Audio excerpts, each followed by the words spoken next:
Most founders are accidentally running a casino, not a company. They're bragging about ROAS, celebrating revenue spikes, and somehow still bleeding cash.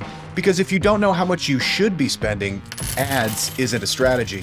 It's gambling with better graphics. AI is about to flood the world with growth tools that promise the moon, but they still can't ask the right questions. AI can do the math, it just can't build the equation. So if your business is growing, but you can't explain why you're not making money, are you building a company or a very expensive coping mechanism? Welcome to AI for Founders, I'm Ryan Estes. This is for founders building with AI, especially if you sell real products, run paid media, or you're staring at a P&L like it's written in ancient Sumerian. You're going to learn how to stop guessing, set profit foundations first, and then scale like you actually mean it. And now, meet Adam. He took an e-com brand from 0 to 60 million in sales, then built Pentane, software that basically encapsulates his brain and tells operators what to do to get profitable. Even wilder, he plugged in an agent so you can literally ask, how do I hit 5% net profit this month, and get a direct answer in seconds. Founders, if you want your business to run like a system and not a mood, go subscribe to the newsletter at aiforfounders.co. If your calendar is in chaos, your margins are in chaos. Your brain deserves better. aiforfounders.co, where you can join 27,000 founders who want signal and not noise. That's aiforfounders.co to subscribe to the newsletter. And quick favor, please leave a review of the podcast like you're rating a parachute after you actually jumped. And a word from kitcaster.com. If you're a founder who should be on podcasts because you keep meaning to, Kitcaster books you on shows your customers already trust. They handle the outreach, the follow-up, the scheduling. You just show up and sound like the person who built the thing. That's kitcaster.com, Kitcaster by Moburst. Here we go. Awesome. Adam, welcome to the show. Thank you so much for joining us. Ryan, thanks for having me. Excited to be here. I'm really excited to talk to you, largely because, you spun a $60 million e-com brand into a new software and kind of done with you service called Pentane. Give us the overview of kind of what people can expect with Pentane. Pentane is almost a decade worth of my experience operating an e-commerce brand from 0 to, as you mentioned, up to about 60 million in total sales. It's all of that experience doing that from the position of CEO while doing all the paid media and managing P&Ls and doing all those things. It's a software that quite literally encapsulates my brain in telling you how to operate your business and changes to make in order to improve your outcomes.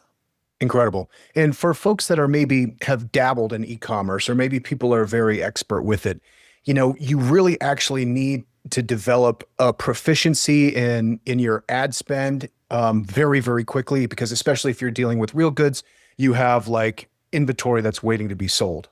And if you do not actually figure out how to hit that algorithm just right, that could be your business right there really fast. I'll take it a couple of steps beyond that. We'll try not to dominate the whole show. You are correct. That is a challenge.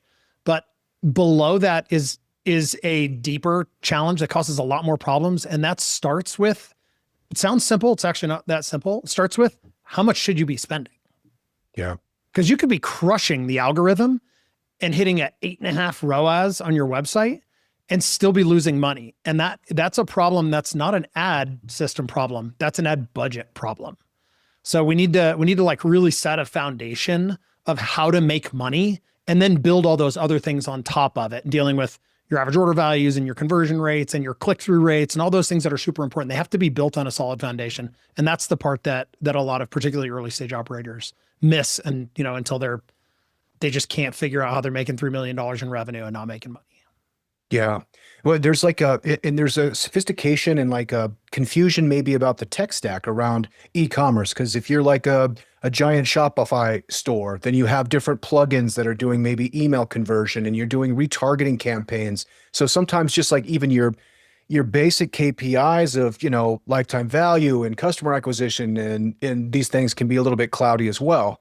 And particularly we're getting into an age where there's just going to be an explosion of apps being developed, and also, AI products that are promising the moon. So like, what's the playing field like right now? And it may be kind of being specific on what Pentane actually delivers for the monthly subscription, which is an amazing price, $199 a month. The application marketplace is obviously it's changing. It's changed since we started this conversation, right? It's changing so fast.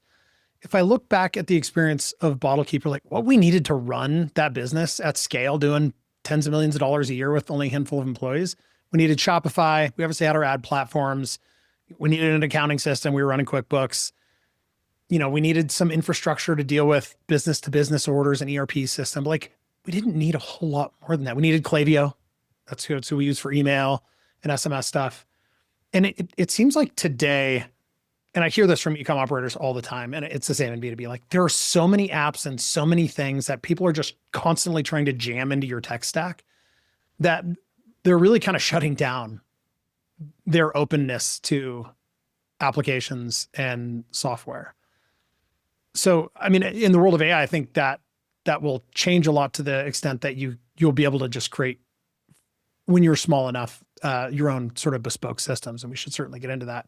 The difficulty though, is that even when you're creating your own bespoke systems, they have to be built on a safe underlying framework that has the data that you don't necessarily want to put into AI, like your bank account information, your P&Ls, your very like sensitive financial documents, every line item that goes through your bank account. Like you probably don't want that to just go into an AI system.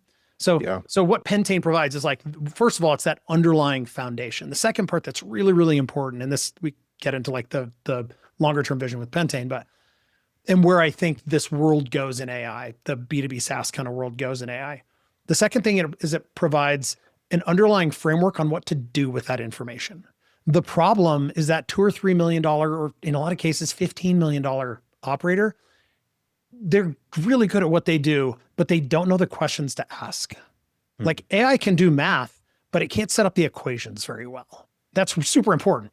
So unless what Pentane does is it provides the underlying framework to hold that sensitive information, not AI can't touch it, but it also, when we plug an AI into it, which has happened a lot recently, I'm sure we'll get into that, we need a framework that gives the AI the instruction on what to do with the information, how to use it in a way that is smart and profitable and good for the underlying business, because it can't be hallucinating on that stuff. 100%. Well, to your point, I think that kind of shut down moment where there's just so much. I mean, every single day, it's like Zuckerberg is saying like, all you got to do is give me one email address. We'll make all the creative and we'll do 1,000 ads and test it. And then another thing's telling you a different thing. But really, it boils down to like, what are we doing today? What are the questions from the data that we can ascertain to like optimize what we're doing, So let's kind of start with that framework of like right now, today, what are the kind of major advertising platforms that e-commerce users are working with, and kind of what is maybe best practice of low-hanging fruit that you can see that people should start to think about addressing these questions? From an advertising standpoint, the stack isn't you have your sort of like underlying systems of Meta and Google, which both of which encapsulate multiple different platforms, but they live within the same ad ecosystem. TikTok is, hear great things, hear terrible things. I'm sure it's somewhere in between that. Amazon put that in entirely its own bucket and ecosystem with Amazon ads. But, outside of that, we have some clients that have started to test on like AppLovin and different things, just trying to test new ways to acquire customers. But again, like if we go back to the bigger question, and where companies get in, one of the places companies get into trouble, and there are a few, is just arbitrarily just making up an amount of money to spend and hoping that it works. Yeah. Like it can't work. That is not a strategy. That is gambling. It's effectively, you're just gambling. And that's okay. Yeah. Like if that's what you want to do, well, let's just be honest about what you're doing. It's just gambling.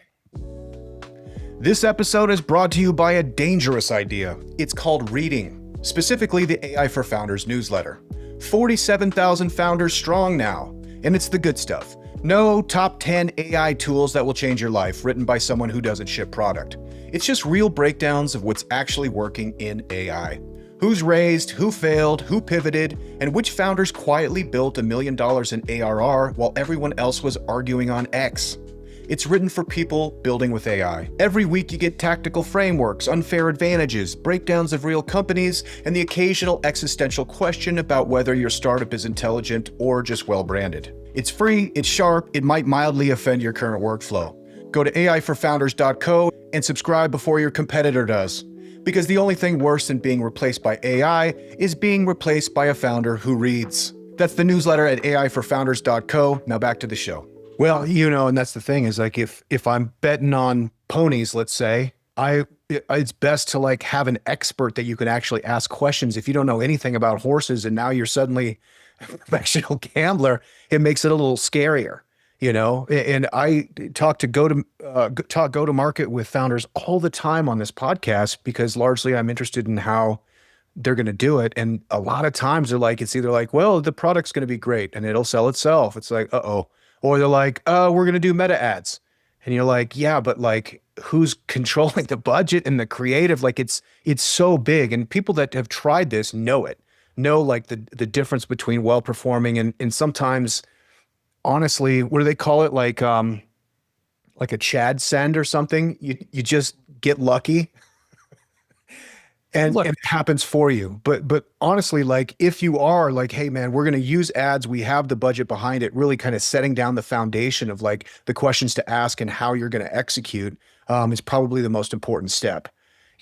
Particularly with your offer, which I think is really interesting, is like Pentane as a software product is going to have dashboards that are giving you amazing information to help qualify your decisions, but you're also doing a done with you package. Now, is that basically to help ensure success, or is this to kind of inform the direction that Pentane's going, just so you have one-on-one communication with customers so you really understand them, or a mix of both? It's both. Yeah. Part of it just comes out of need. I mean, we have customers that are asking for it, and I heard enough customers asking for it that we said we probably should figure out how to create some offering like this. We call it the mastery plan. We spend an hour a week together, just deep diving into any and everything that you want to. But the other part is, if the business can generate some income learning in a really deep session like that, learning what we need to do next, what we need to build, what are the problems that we need to solve in a really personal, intimate way. Like that's exceptional. Yeah, so it totally. sort of feeds both sides, but it was really, we did that because of a need that kept coming up. 100%. They're like, love the product. Can I please just get you on the phone? Yeah. I mean, it's funny, like with Pentane, and this will change over time. It will evolve over time. When you are a Pentane customer, like you work with me directly, we do it directly. I just can't spend an hour a week on on a call with you, like deep diving into your patent infringement strategy, which I have a lot of experience in. The whole point of the system and the whole point of this chapter of my life is to be as helpful as possible. And I have directed that towards helping other early stage e-com operators answer questions that are really complicated, or frankly, like I said before, in many cases, they don't know the questions to ask. So it's incredibly important to me that the product as that evolves is really directive and guiding. And it's not just here's a dashboard or a data set or whatever, like go figure it out. That's not helpful. Yeah. It has to be a lot more directive than that. Cool. And then that kind of brings us to kind of your ideal customer. Is it somebody starting at zero? Is it somebody who's doing $1 million annual revenue? Who's the best person for the product? Most of our customers are doing $1 million in revenue up to, we're about to onboard one that's doing a little over 20. That's outside of the range. I would say it's usually $1 million to 15. However, I had a call this morning with an operator, a founder that's launching their brand in a month, and she's being really proactive and wants to be ahead of the curve. That's not typical, but the system absolutely supports that. It's you usually, the sort of trajectory of the founder is like, we have a problem. We come up with an idea to solve that problem. We think maybe other people have the same problem. It turns out other people do have the same problem. Other people start paying you for your solution, and now you have a company and you're the founder. And then you go and you build and you get to $1 million or $2 or $3 million in revenue, and you don't understand how you're not making money. And that's the point that you come back to me or to a thing like to Pentane. We're really the only company that does anything like this today, to try to get answers to those questions that are directive and guiding. But it's like, you have to feel the pain a little bit. So it's pretty rare to have somebody that's like way ahead of the curve. Yeah. I wish more people were. I mean, we can be really helpful right at the beginning, literally just help avoid all those painful mistakes, or at least a lot of them. But That painful moment is particularly acute because it's after the founder's moment of despair. This is not going to work. Then you get this like unbelievable traction. You're like, boom, you see the spike and you're like, oh my gosh, we're moving units. Everything's great. You go look at your balance sheet and you're like, we're not making money. Boom, back to the valley of despair. it totally is. I mean, that's a really good description. You spend a year or 2 or 5 or whatever it is in this pain zone at the bottom, and then something happens. You're staying in it for long enough to let that lucky thing happen, and you hit an inflection point and you take off. Then they go, shoot, I got to hire people. I mean, I can't keep this going. I got to hire people. So then they go and add 3 people and they rent an office, and the revenue, they're doing $100,000 a month, which was like dream money to them a year ago. Yeah. And to be clear, that's a lot of money, but like it's unheard of to them a year ago. And then, 2 months from now, they get their P&L and they lost 30 grand. Yeah. And they have no idea why. Yeah. So that's, and it, then I can tell them exactly why. I mean, it's really, it's a math problem. It's a math problem, but you have to understand the math and you have to know how to build the equation and the questions to ask. And it's extremely common because, the platforms are hungry and you're going to keep feeding them, especially if you see that traction. And so, it's a lot for a founder. And, the 0 to 1 is excruciating in its own right. And then 1 to 5 has its own challenges, which, this is really it, where you start really buttoning down and being like, okay, we need specialization in certain areas, and you start moving towards it. Now, one maybe, I don't know if it's a competitor to advertising, would be like influencers spend. How do you kind of take into consideration like money spent with influencers and kind of their reach and their return and all that with ads? Inside of Pentane, in like the underlying infrastructure, when we connect, when the system connects to a QuickBooks account for a customer and it pulls in the needed financial information in order to do the math and understand how to tell them how to make money, there are 3 primary buckets that the expenses in the business get put into. There are fixed expenses, which are operating expenses. These are things that we pay whether or not we make money. It's our payroll, our health insurance, our office expenses, our legal fees, accounting fees, like that's it. We pay it whether or not we make $1. When we make more money, they don't necessarily go up. We have variable expenses. These are sales related expenses. These are directly tied to revenue. It's like your cost of goods, your shipping and fulfillment to the customer, your advertising fees, all of them are technically variable expenses. And then in Pentane, we have a third category, and this becomes really important later on, and that's advertising expenses. Now, I just said that advertising is a part of variable, and your accountant will tell you that that is the case, and it is true. But in Pentane, we pull the paid media, the things that we can ramp up or down quickly. So things like Meta and Google and TikTok, where if we want to stomp on the gas, this is how we do it. We pull those into an advertising bucket, and that allows us to use that look at it more as fuel than as an expense, which is really, really important. So influencers and bus benches and urinal cakes and like all the weird places people advertise, which we never did urinal cakes, but we did like airline magazines and all sorts of stuff with Bottle Keeper. Those things would sit in that variable expense bucket, which are sales related. Yeah. Okay. Interesting. Now, I would love to talk about your kind of 12-month plan for Pentane as far as like features and how you're thinking about it. Maybe to frame it, let's just get into kind of OpenClaw as kind of like a moment in time. We're probably 3 weeks into all this OpenClaw madness.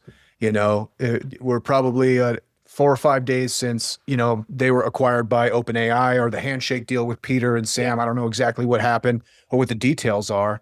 But how are you kind of like looking at OpenClaw, kind of what this is suggesting from like agentic support and kind of how that might inform the product and how you want to move forward?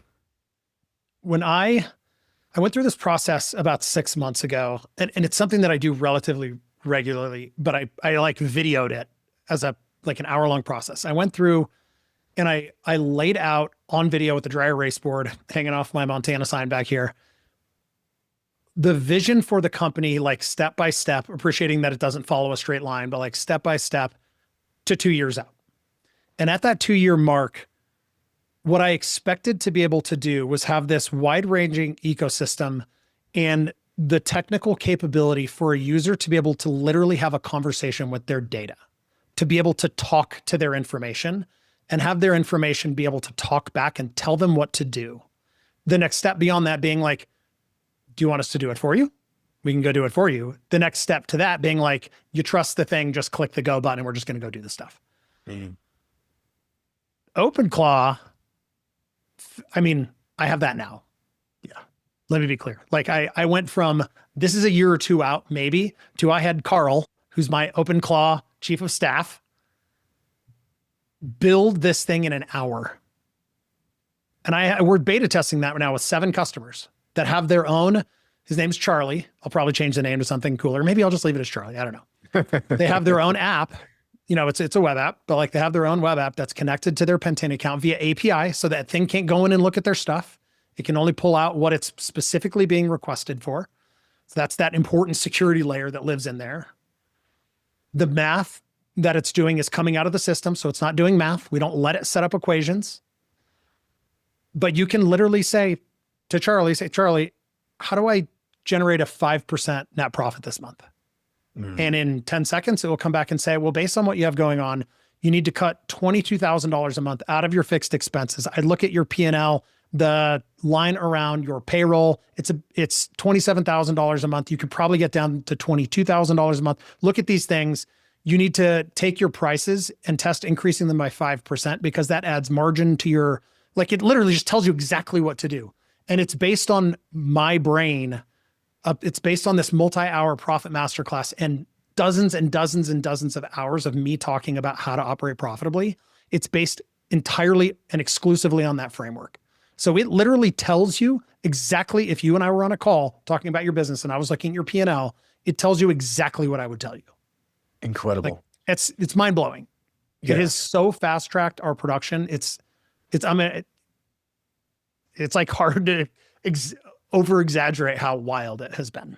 It truly is. And this is just like the most interesting use case to me, because now basically what it allows you to do is turn your IP or your knowledge base or your brain into nobody can reproduce what you know, right? I mean, everyone's going to have their own experience, but like exactly what you know and what you spent all this time building of like how to build a profitable system. Now you can basically train an agent to now act upon that.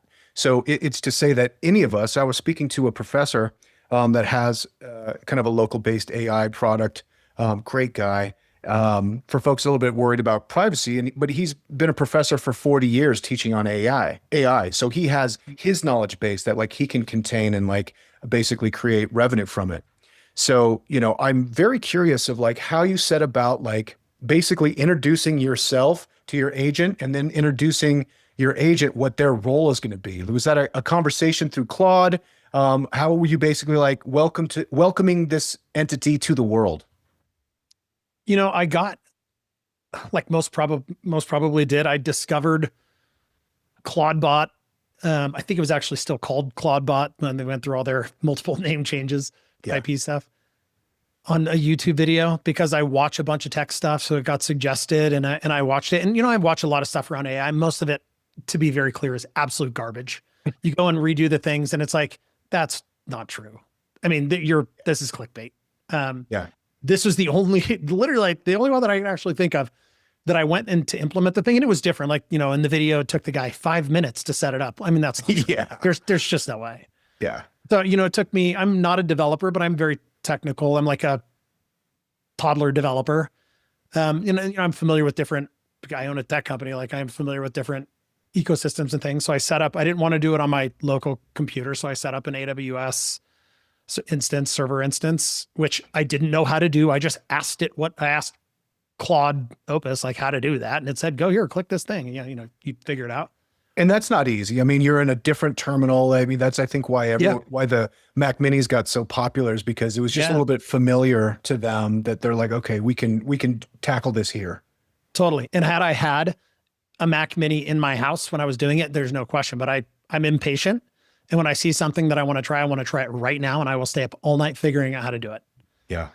And so I did. I mean, I didn't stay up all night that time figuring this out. It took a couple hours to get us to the point where it was functional. And then I just like verbal vomited and data dumped into the thing, everything that I wanted it to know, which was a transcript from the last 50 podcasts that I've done, a transcript from, because we have all that stuff internally, like it's kept somewhere. So it wasn't hard to get to. A transcript from the Profit Masterclass that I did recently for Pentane, which is free. I mean, you can get it on our website for free. And we just, we went through this evolution, and I learned part of that through the YouTube video I watched, gave you some guidance on sort of how do you want its personality to be, which are, you want it to be fun, you want it to be friendly, you want it to be serious, and you get to prescribe all those things. And then it just becomes a big trial and error. I realized quickly, like, the memory isn't great. So I wanted to improve the memory, and I just told it what to do that. And then it just goes and does it. It's this insane layer where now I was building things in Cursor, which is like fine. I was able to create things that I would have had to pay $10,000, $20,000, $30,000 in development fees to do. I was able to do on my own in a couple of nights on the couch. Now I don't have to do that. Now I just talk to Carl, and he knows exactly what I want and how I want it, and has all my keys and everything to deploy to Vercel. So this stuff just gets done, and it gets done so quickly, and it's wild. It's so weird. And honestly, kind of like destabilizing in a way. What about it spooks you? I mean, I think for most people would agree that when you get these things going, the amount that it knows about you and truly understands you it's like hard to wrap your brain around. Yeah. Like, I mean, I needed a LinkedIn post thing. It's like, okay, go look at my LinkedIn. Go look at all the posts, find the ones that do better than not, and create a LinkedIn posting. Because my wife helps with a lot of our social media stuff, which is incredible because I hate doing it. and I wanted to create something for her to like make content easier that's in my voice and in my tone or whatever. So it created an app that it deployed, which now lives on a website that my wife has access to, where she can just give it some ideas. Like, we had a post went out today where I fixed our dryer. I'm moving so far away from technology. It's funny. I sold my fancy Yukon, or my Denali truck, bought a 1994 Land Rover Defender that has no computer system whatsoever. Nice. We had like a Samsung fancy washer dryer that sings a tune every time it accomplishes anything, which is so annoying, that died, and it was going to cost as much to fix it as it did to replace it. So we bought a 10-year-old Speed Queen industrial washer dryer set that has no computer system, because I figured it would just run for forever. Yeah. It died. It stopped heating. So I pulled the panel off, tested a thing, bought a $9 fuse, and now it works again. I wanted to post on that. So yeah, she went to LinkedIn, our LinkedIn app, did a post on that, and literally wrote me, "It is outrageously creepy how good this thing is at writing like you." And we've never been able to do that. That was a huge problem at Bottle Keeper. Yeah. Never been able to do it. Yeah, it's fascinating. I have yet to deploy OpenClaw, largely because I'm still afraid of the privacy, but I did see that there's kind of a click to the cloud integration now that's fully encrypted and all that. So it's like, okay, that's cool. Whatever, Sam Altman's going to slap on it to make it a little bit more consumer friendly, probably when I get involved a little bit. But, I am very, very interested in, not even necessarily pre-digital data sets, but internet, but pre-digital.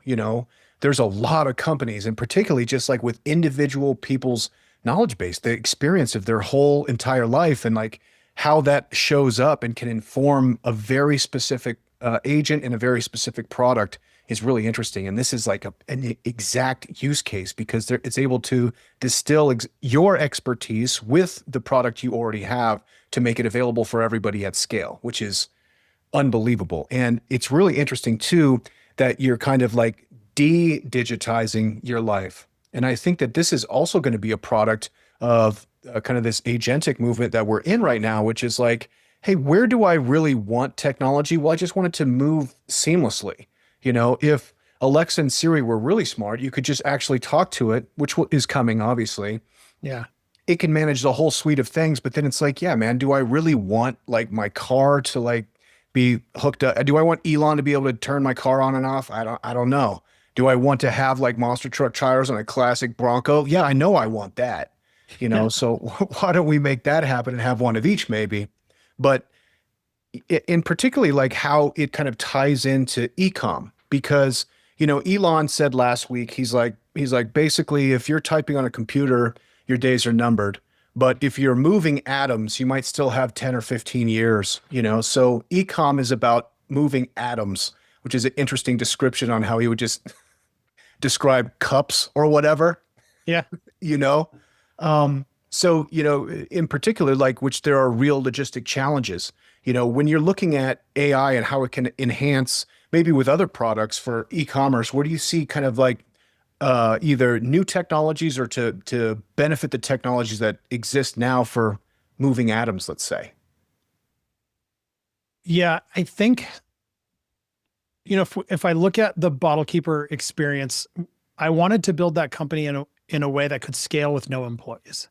Yeah. And we did that very effectively for the first 3 years. And I mean, we did over 10 million in revenue, most 8 of which was in that third year with no employees.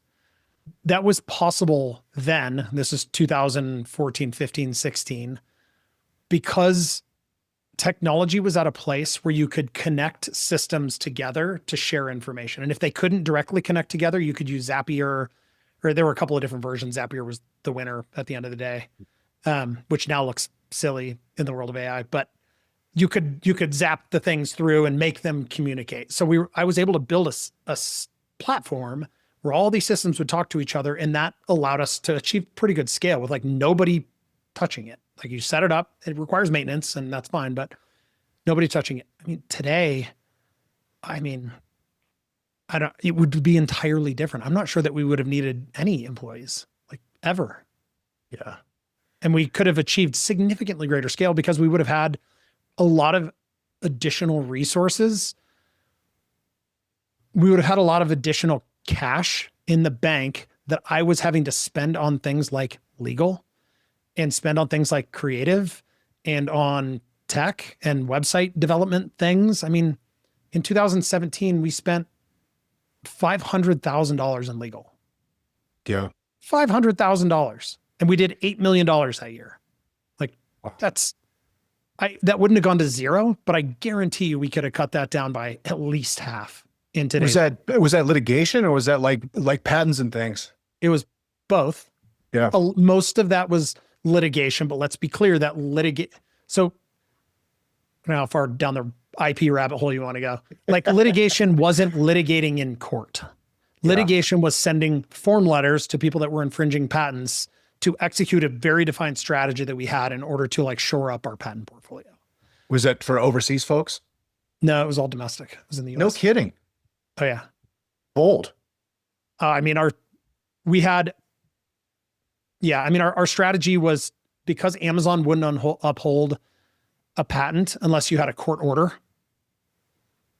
which is like, okay, how the hell do I get that? Yeah. I can tell you how to get it. Yeah.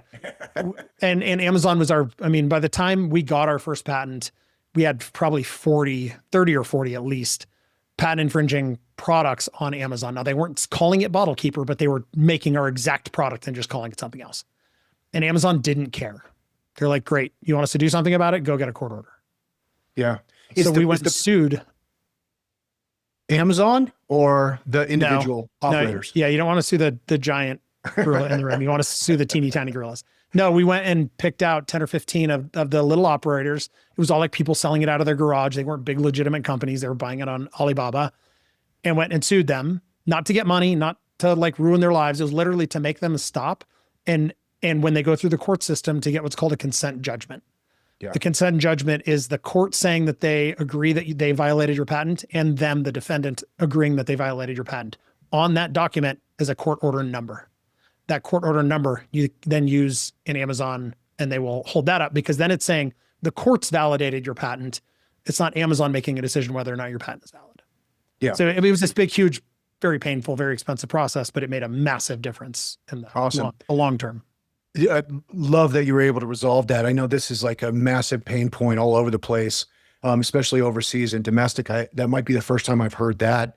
But that's It's the the variable costs you don't see coming. But also, if you have a patent, you actually have to enforce it in order to keep it. There's What, no point in having a patent if you don't intend to enforce it. yeah, and then is there some leeway around finding design patents? Because I've heard that the problem is that like for a technical patent, you have to have a technical person looking at it, which is why you need the court injunction. But like a design patent, you can basically just eyeball and be like, yeah, it's the same thing. Is there any protection there? Yeah, let me pull the important caveat that I am not an attorney. Talk to an attorney. Like This is entertainment. Yeah, a specifically intellectual property attorney, not a real estate attorney or a contracts attorney. It's very, very nuanced. Design patents, which we had a number of, go through the court systems faster. So yes, it is easier in a utility patent. In our first utility patent, like all of this is built off of, our first bottle keeper utility patent, there were 19 claims. And all of those claims are very technical.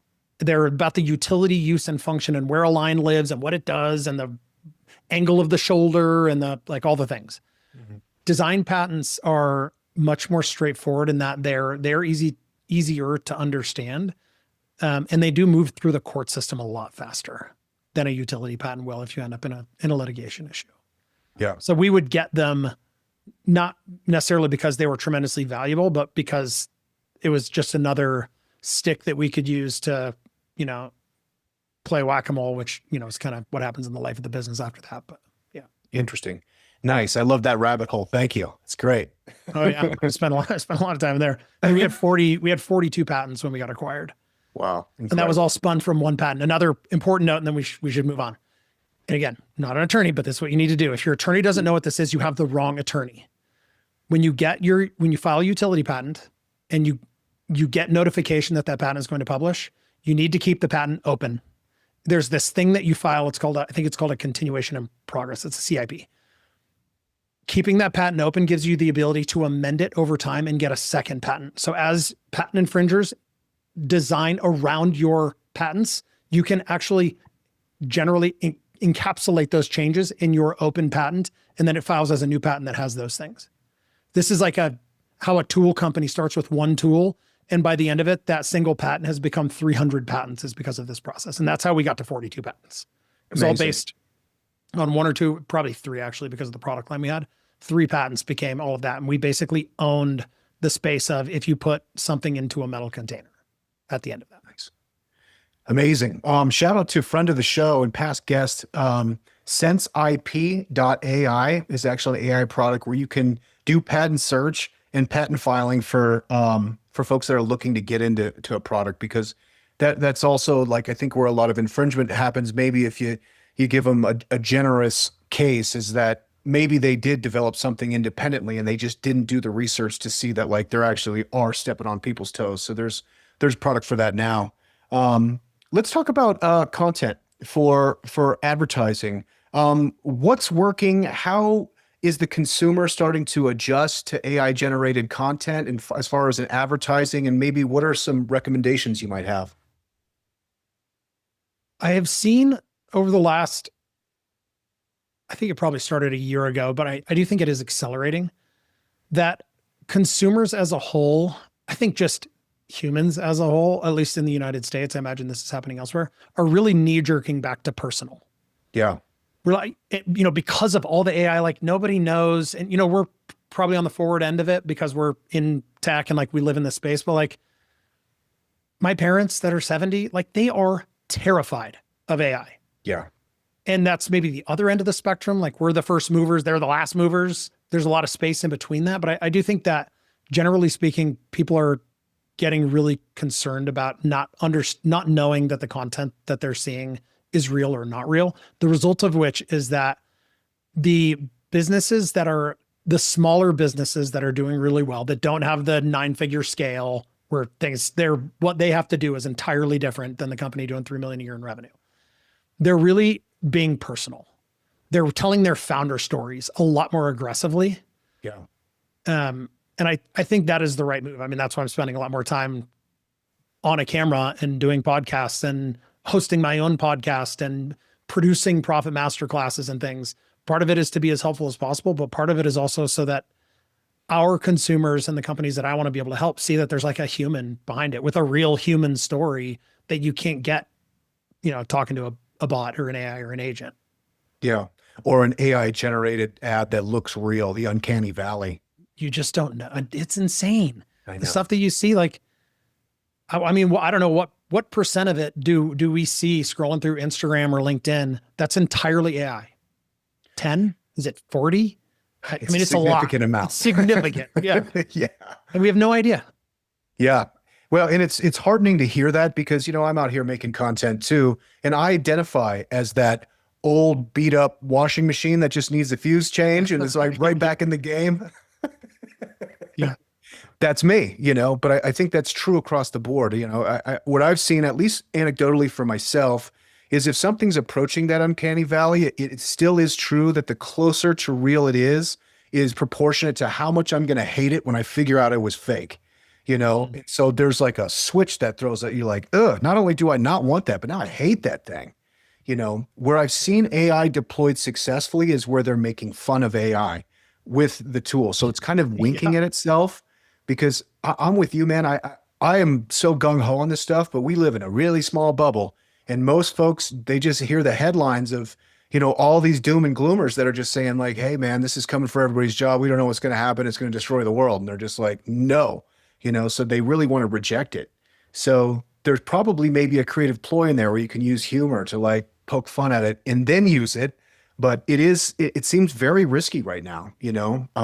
I think the safe bet, especially if there's a great founder story behind it, I agree is like, get out in front and, carry that business on your shoulders. When you're talking to founders and operators, is there hesitancy for them to be like, if they ask you, hey, what should I do with content? And you're like, you should be in the content.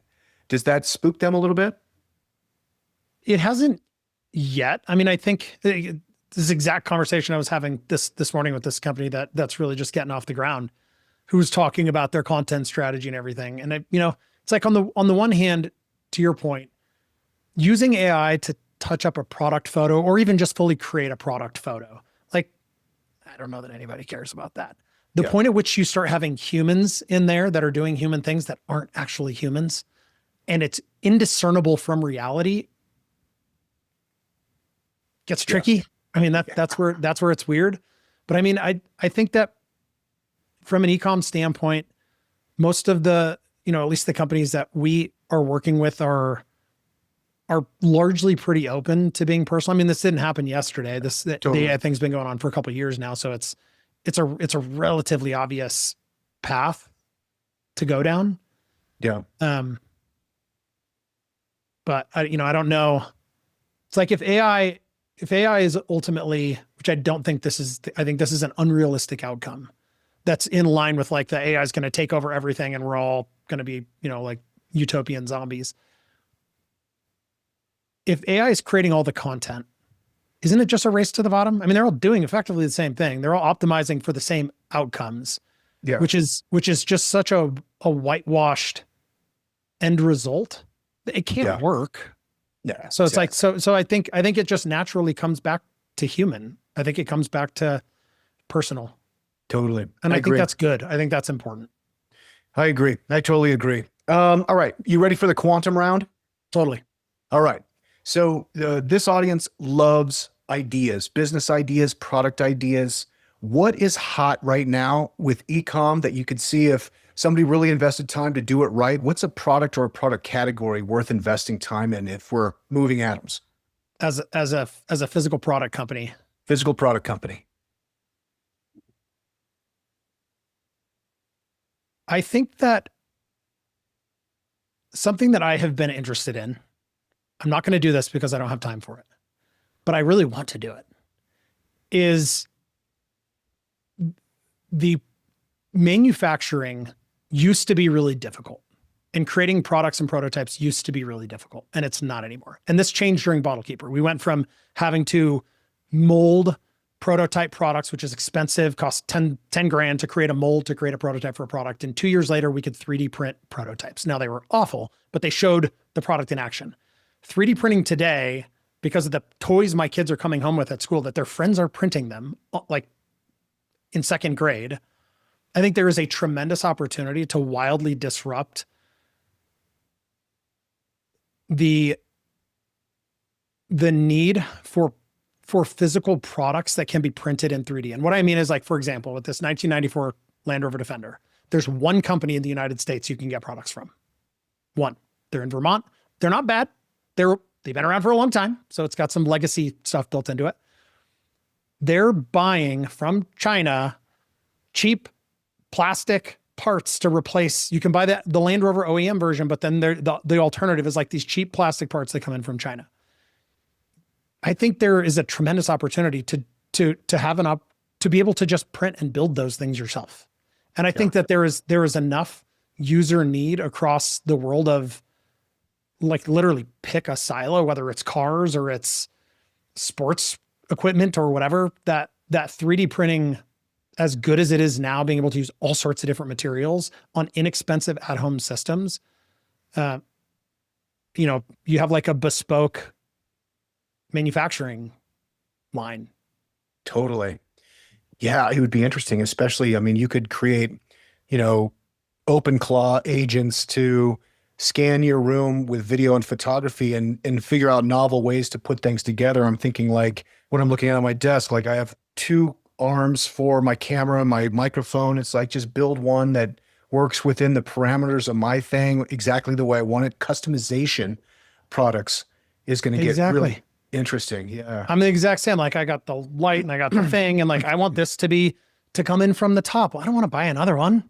Exactly. And I'm not going to do it. But like, if I had the capacity to solve these problems myself, or have a much, less expensive version, and I want to be really clear that, like, I do not and will never support like ripping off the person that invented the thing. No. Very personal to me. Totally get that. I'm talking about commodity kind of things that we still have to order. Like, I live in Montana. If I order something on Amazon, I don't get it in 45 minutes. I get it in a week. Yeah. And I'd rather, to be clear, not support Amazon. I'd rather support the kid doing a startup in his garage with a 3D printer. Oh, I love maybe that business doesn't super scale, but like, who cares? You can make a ton of money doing that on your own with 3 Claude bots. They're like, in 6 months, there'll be a different version of this. It'll be called like Flippity Dippity or something. Who knows? But like, that world where you just have things that you talk to in natural language that just run the show. Yeah. Fascinating. One reason that you're my hero, there's many, but one is because you did the thing that I want to do and still want to do, which is take a novelty product and blow it up and sell it. It's amazing. Not that Bottle Keeper isn't a great utility, but at the end of the day, it's something cool. It's just something fun. It's not trying to like solve world hunger. It's like, dude, here's something cool that like brightens your day. There's a product out right now called Nidos. Have you seen this? No. Oh my God, this is red hot. I'll write it down. This is red hot. If you can go buy some, how do you spell it's that? like Needohs, and it's just like it's a squishy fidget, But Yeah. I got kids in high school, so like I got my finger on the pulse. Yeah. And so anybody out there, if you find Nidos somewhere, buy them and sell them immediately, because you're gonna be able to flip those for a fortune. But again, it's like fidget spinners and pet rocks and chia pets and Nidos and like these kind of products. Any ideas? Do you have any ideas like that, or like the self-filling 100 water balloon system? Like, this is the kind of stuff that I love. This. Is there anything out there any ideas you have, maybe in the bottle area, that need to come forward? I saw. So, jump houses, like little kid jump houses, whatever. I mean, that was like the thing you rent for $500 that you can buy a 70% size of that online for $100 and own it forever. You bet. That infrastructure that those things create allow for multi-level experiences. And those things also, because they're full of air, float. I want somebody to create a boat version of that to use on a lake, not put out on the ocean necessarily, but like put on a lake that sits like a boat. Yeah. That just runs on, battery lives have changed dramatically. So like just runs on batteries for an hour, 2 hours. I don't know, there's probably needs to be some like safety infrastructure in there, but maybe it just fills and, it doesn't require the never ending fill that our jump houses do. But ooh, jump house boat. yeah, like that structure, it fills, it plugs. It's like a huge boat. Yeah. That way, Barge, like a barge. yeah. So if you're fishing with your family, you can just dump your kids on that for a few hours and be like, cool, I'm gonna be at the inlet. Yeah. I mean, we spent a lot of time on lakes around Montana, and they're awesome. And we sit on the side and like we have paddle boards, and that's cool. But it would be epic to just like, sink a kettlebell to the bottom, tie a rope to it, and just have like a cool, huge barge that packs down, into some reasonable size to play on with the kids and jump off of and be idiots with. Amazing. And you've mentioned Montana. For folks watching the video, you see the beautiful state illuminated behind Adam here. I would love to know, and I really respond to Montana because we've talked about this. I've got a family place up there. I basically, I'm a Colorado boy in Colorado, Montana, basically the same thing. Oh, it's Montana is like Colorado plus Grizz, which makes it a little spicier going into the backcountry there. But how does like having a Montana-based company kind of affect culture and ultimately the product itself? The world is flat at this point, so it doesn't really matter geographically for the most part who you are or where you are. I mean, it has a tremendous impact on me and how I operate, in the fact that I grew up in Flagstaff, Arizona, which is probably more like Colorado. It's like high altitude, snowy, no Desert, grizzly bears. yeah. But we got brown bears or not brown bears. We got black bears and mountain lions and stuff. So I had a lot of freedom, and as a kid and now being in Montana, it has opened up particularly hunting and archery hunting, things that are just like really, really, really difficult. Yeah. It has opened up this whole new exposure point to me of going out and intentionally doing really hard things that has made me a dramatically better dad and husband, and no question, business operator. And so now as a result of that, I talk about that a lot. That's a big part of the Growth Mavericks podcast. Is like, how do we build durability? What are the things that we can do intentionally to go get uncomfortable? Because the more that we do that, the more comfortable we are being uncomfortable. And that's what entrepreneurship is all about. Like, the companies fail when the founders quit. They don't get murdered. The companies don't get murdered. Let me be clear. The founders, for a lot of reasons, there's a lot of reasons it can happen, but the founders quit. So how do we keep the founders in the game for as long as possible to let that first big inflection point hit? Because it can take a long time. You mentioned archery hunting. I know fishing, rifle hunting. What do you do? What hard things are you really interested in doing? I do in the summer. I do a lot of long distance alpine trail runs, which is inherently hard. I mean, I sort of like just seek out that pain and discomfort a bit. I mean, part of that is also getting in shape for archery season, which starts in September here. Mm-hmm. Most of the time I'm out hunting archery, I'm by myself. So, pulling big things from miles back in the country, in the backcountry, doing multiple trips is inherently difficult and has some risk. Obviously, you do everything you can to mitigate that with big brown furry things running around in the woods in areas now in Montana they haven't been in a long time that they are back into. Yeah. What do you take with you on trail runs? Are we talking bear spray here? Are you carrying a sidearm with you? On trails, I'm always carrying bear spray. Yeah. But those trail runs aren't at 3:00 in the morning when I'm packing in. During archery season, I always have a sidearm, 10 millimeter. Yeah. 100%. Man, there was a case in like a pretty well populated state park up in by Estes Park maybe 6 weeks ago, where a mother and her 3 lion cubs were preying on people. They actually got a lady. Yeah, and ate her. So now I'm scared of cats too. Dang it. I had a cat run at me at about that, like 3:30 in the morning, walking up a trail in the pitch black dark. And there was enough moonlight out that I had my headlamp off, and it's these 2 eyes, if you're not looking at the camera, that are like 6 inches apart, which is not a raccoon or a skunk or a whatever. And it was a big body moving at me quickly on a trail. And I yelled. I mean, they were, with the exception of that, like, it's extremely rare. They're terrified of people.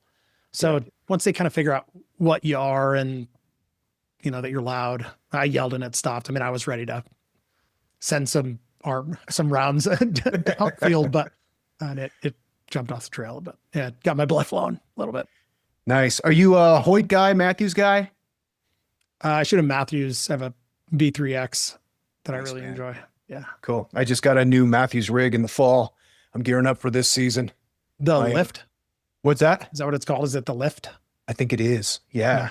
And it I've has heard kind really of good the things about it. the pale blue kind of pattern. It's pretty sweet. I only shot a half dozen times, so I'm getting excited for next season. The hunting cabin that I grew up hunting for years and years and years burned down last year. So, the Jeez. archery season is a little bit more forgiving with the weather. Yeah. It's no warm. cabin. Yeah. Cool. I know that Big Sky Bravery is important to you. If we're talking about hard things, give them a shout out and tell folks kind of what they do. Big Sky Bravery is an organization that started here in Montana in the Big Sky area, that we take active duty special operations, men and women, in my case, men, out into the Montana wilderness for 5 nights, 6 days in between their deployments. So these are generally, men that have been in the services for 15 to 20 years, sometimes more, operating at the absolute tip of the spear, doing things that we'll never hear about or know about in places that you never want to be. And they do it 280 days a year for decades. And they have families and they have kids, and they all pay a big toll. So Big Sky Bravery is a way for us to get them away from that and out into the epic beauty and exceptional wilderness that Montana provides. We run them in the winter as well as in the summer. And it's such a unique opportunity. We create these incredibly deep bonds really, really quickly, which doesn't happen generally between civilian and this level of special operator. It's really, really special experience. And we offer those for female special operations personnel as well, and also for the wives of the men in special operations. When they come out and do a task force, their wife can come out and do one separately. So my wife participates in that as a volunteer, because the work that they do, keeping the family afloat while dad's gone 280 days a year in places, again, they don't have direct communications to, they don't really know where they are most of the time. They're warriors, just like the husbands are. So it's really Incredible. Yeah. And this is all expense paid for the soldier and their family to come out to Montana and do big trips. Are these hunting, fishing trips? So in the winter, they're largely skiing trips. I'm a task force director, so I ran a task force in January. We skied in Big Sky 2 days. We did backcountry snowmobiling with Big Sky Search and Rescue. So it was off trail, which is epic. 1 day. And then I actually, for the first time, did dog sledding, which was really fun. Cool. But there's a lot of stuff built into that experience. And then in the summer, we have a lot more flexibility. So I'll run one this summer as well. And we'll spend time. That's when we get into interesting, hairy situations with camping in hardcore grizzly territory, where there's like a grizzly bear every mile, running up on side by sides and shooting long distance. And it's like dudes doing dude stuff, but it's a really unique setting for that. And they're all different. They're all special. Yeah, it's really cool because, obviously there's great programs, the Wounded Warrior Foundation and things like that for service members that have been injured, or if they're dealing with mental, emotional things, but like for the people that are deployed, the people that are, working on the front lines here, what a fun and like good spirited organization. Incredible. If people are curious, check out bigskybravery.org. You can donate directly right on the website. The website's gorgeous. Seems super cool. And what's the, now I can tell you're incredibly physically fit. Are these guys like super jacked and like on a different level with cardio? How are they dealing with the altitude? It's funny. So they come from a lot of different, special operations is like an umbrella that has men and women that come out of different parts of the military. Some of them you have heard from, many of them you've never heard of. And yes, many of them are like the most elite physical specimens you can imagine. The kicker though, is that they're coming to us from sea level. So it's like, no matter how insanely in shape they are, I mean, they won't ever stop. Like we have to pull them off the ski mountain because they like quit isn't part of a vocabulary. Yeah. That's they're starting to thing that we have to convulse. do. But like, yeah, they're they don't ski 30 days a year. They don't ski 30 days in their life. So they come out from sea level to, 8,000, 10,000 feet and then do hard things at 8,000 or 10,000 feet. I mean, it's humbling for all of us. But Yeah. again, the go do hard things during the day, and then the downtime we have together at night over, breaking bread and having a drink is really, really special. Incredible. I love it. Okay, kind of wrapping up here. If you were entering college today as a freshman, what would you study? Math or science. 100%. Why so? Because it will teach you how to solve problems. Mm.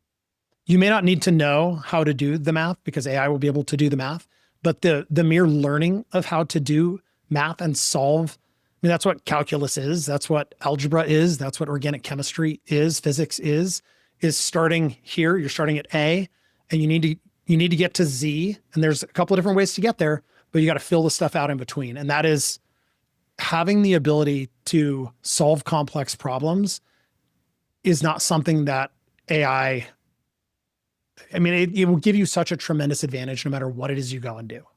Yeah, 100%. I love it. Adam, this has been absolutely extraordinary. Ladies and gentlemen, check out pentane.com, pentane.com. Adam, what's the best place for people to connect with you online?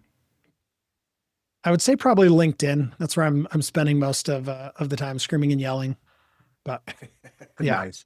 Yeah. And I will link your profile here. So wherever you're listening to this, check the show notes, follow Adam. Great follow. Definitely check out Pentane. And if you're an e-com operator and this really resonated, reach out. Reach out to Adam, reach out to me, let me know what you're working on. Other than that, Adam, thank you so much for joining me. Super fun, Ryan. Thanks for having me. This episode is brought to you by MoBurst, the AI-first growth engine trusted by iconic startups like Calm, Robinhood, Reddit, Uber, and Google. MoBurst is a digital full-service mobile-first marketing agency that helps companies to scale and become category leaders. Whether you're finding product market fit or ready to accelerate growth, MoBurst delivers creative, data-driven solutions that help with scale and efficiency and impact. At MoBurst, we're not just guessing what works, we're predicting it. As an AI-first agency, MoBurst uses cutting-edge tools to analyze user behavior, adapt creative in real time, and uncover hidden growth opportunities. The result, marketing that's faster, smarter, and built to convert. From early-stage startups to global brands, we've helped hundreds of companies overcome complex challenges, unlock new audiences, and optimize every metric that matters. At MoBurst, we believe that creative thinking, advanced technology, and data are the core drivers of success at scale. If you're serious about scaling your business with precision and purpose, it's time to talk to MoBurst. Visit moburst.com and let's build something category-defining together.